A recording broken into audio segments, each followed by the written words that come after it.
employed, informal employment, and being taxed in your company, stand up. Formal employment. That means if you work for Coca-Cola, or you work for a shop like maybe Dickens, or you work somewhere, if you're in formal employment and you're taxed, you have a pay slip, a monthly pay, stand up. So all of you are hustlers. Okay? Okay, no, go on, stand up. Yeah? I was wondering, Lazarus, haven't you got paid? Okay? All right. Okay, so basically less than 1% of the room. Have a seat. Now, this is something I want to tell you. There is no country that can run without money. And the money can come from two places: taxation or debt. Debt is not the way to go. It is so expensive and we can't afford it. So I'm in the housing committee. When you join parliament, parliament puts you, your party puts you in committees. You are asked, which committee do you want to be? I asked to be in housing and lands and budget. What I didn't know is that they had split housing and lands, and budget is the hot seat. So I was put in housing and lands. I didn't get into budget. Now, I'm a member of the housing committee. And the housing committee, you know, we've been talking about housing forever. We had housing in the Ministry of Transport as just a department. All the money was going into roads. I felt that if we had a tax on housing and the money should be used specifically for housing, we will get rid of informal settlements in our country. It is a shame that in this country, Kenya, you have super malls like Village Market, Westgate, super highway like the Express Highway, you know. You've got big towering buildings for UAP and Barclays Bank and Coca-Cola. You know, you've got maisonettes in 1 acre land, mansions that are costing $3-4 million. And then all the workers who work in all these fancy buildings, who go for sightseeing in Westgate or Junction, right, are living in a 4-roomed mabati house and sand at the bottom. All right, when there's a fire, I'm Mama County, I'm the one who's called for those fires. I'm given 1 million shillings a year for fires in Nairobi. I can only solve one fire. 1 million, fire, disaster, that's it. I have to go around begging people for money for fires. You have one fire, she loses everything. I have seen women, bodies picked from a chard, like charcoal. Amekufa hapo. Why? Because their house burnt down. I do not believe that anybody in the capital city of Nairobi should live in a tin mabati house. They should not. And for that, you're not the ones who are going to pay that housing levy. That housing levy is going to be paid by the employed. But you know what's going to happen? You're the ones who will be going for maandamano to stop yourselves from getting the money. To do what? To give you those houses. You'll be called and you'll go for maandamano. You will be shot. You will die. And let me tell you, I have not seen anybody from the post-election violence up to today who has been compensated. So for me, I realized one thing. If I want to be sincere, right, let there be a tax specifically for housing. And you know, when Mheshimiwa Kalonzo Musyoka said that the first thing he'll do when he becomes president is to remove the housing tax, I believe that if he ever becomes president, nobody will allow him to remove that housing tax if the government performs. I have been in Nairobi and we have commissioned over 45,000 housing units. We need 200,000 housing units just in Nairobi alone every year. And those housing units, I know, people are saying, maskini hata pata, hustler hata pata. This is where I come in. In that committee of housing, they put 30% for slum upgrading and social housing. Then they put 30% for institutional, 40% for affordable and low cost. So affordable and low cost is supposed to be charged more.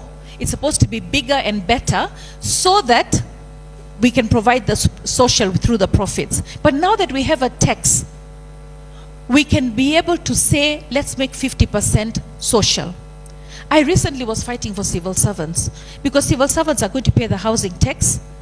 And I found out recently that somebody bought a house from civil servants and he was charged 2.6 in Mwavoko.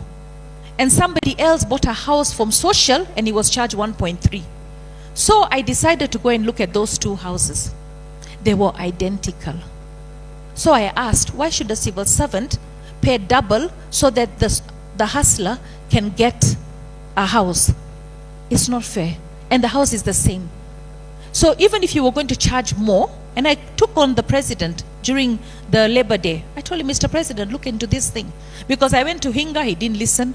I went to civil servants officers, they didn't listen. I told them, listen, you guys, you're not going to charge civil servants double for the same house.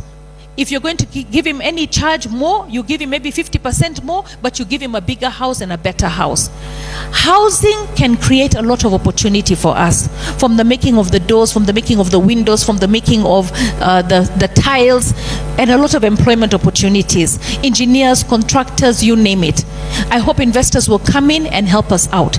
And I hope and pray that the president will be sincere and make sure that housing has zero corruption so that we can actually eliminate the slums, because we really need to.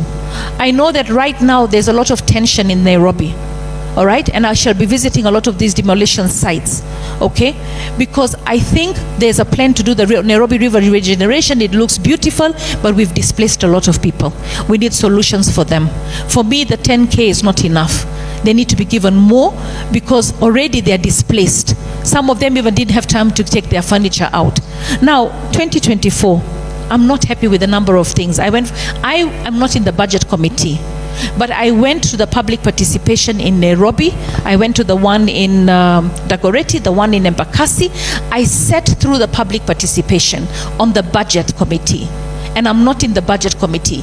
And I was the only woman that was there, okay?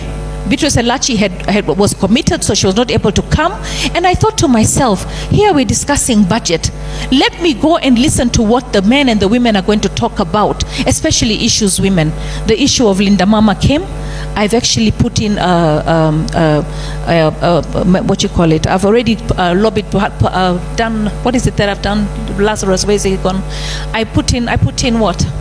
A memorandum here. Skipped my head. I came from the US yesterday, so I'm so jet lagged. I should be in bed sleeping. So, but I decided I have to come here, you know? No, I didn't go with a private jet, and I wasn't in Atlanta, and I wasn't on the president's tour. I went for a spiritual nourishment.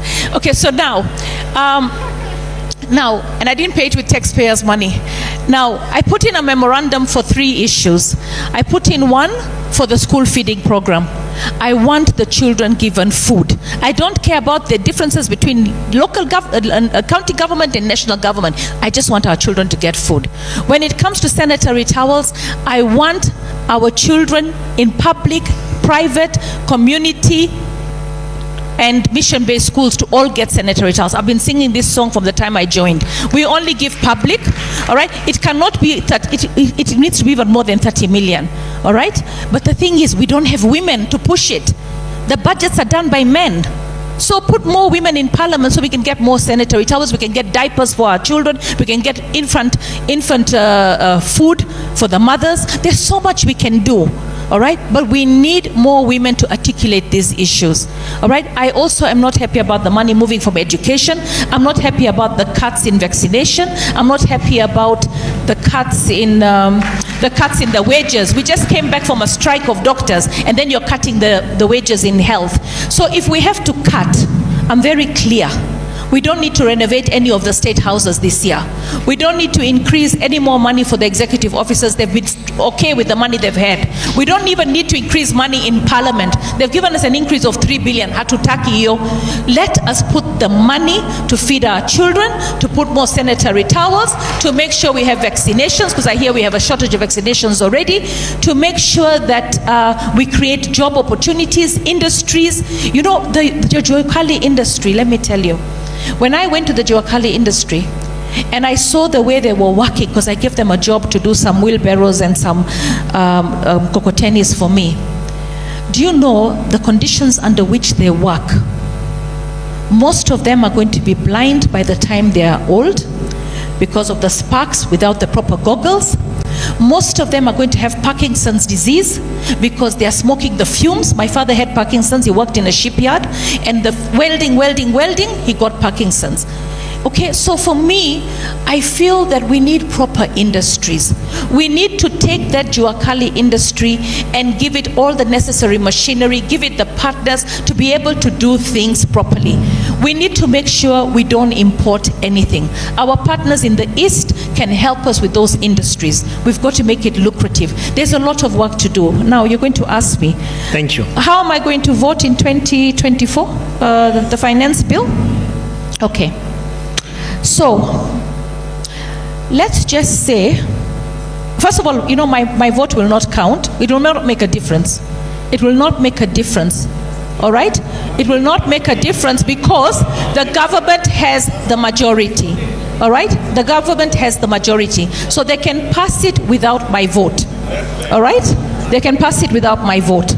So for me, what is most important is if they have done the amendments that I have asked, and they have improved on the budget reduction, and they have improved on a number of issues on the bill, right, that I feel are important, right, then I will support it. But if they don't improve on the finance bill, improve on the budget, because you say we're going for public participation, and you're all speaking your minds and your hearts. So when you speak your minds and your heart, the idea of public participation is that we listen. And if we don't listen, that means we don't need to have public participation. We're wasting your time and we're pretending to care. So I'm really hoping that the budget committee will reduce and increase where necessary, as said by the people of Kenya. And I also pray that the finance committee will listen and reduce wherever they're supposed to reduce, so that we can together build a country that is prosperous for everyone. Thank you. Shukran. Asante sana mheshimiwa.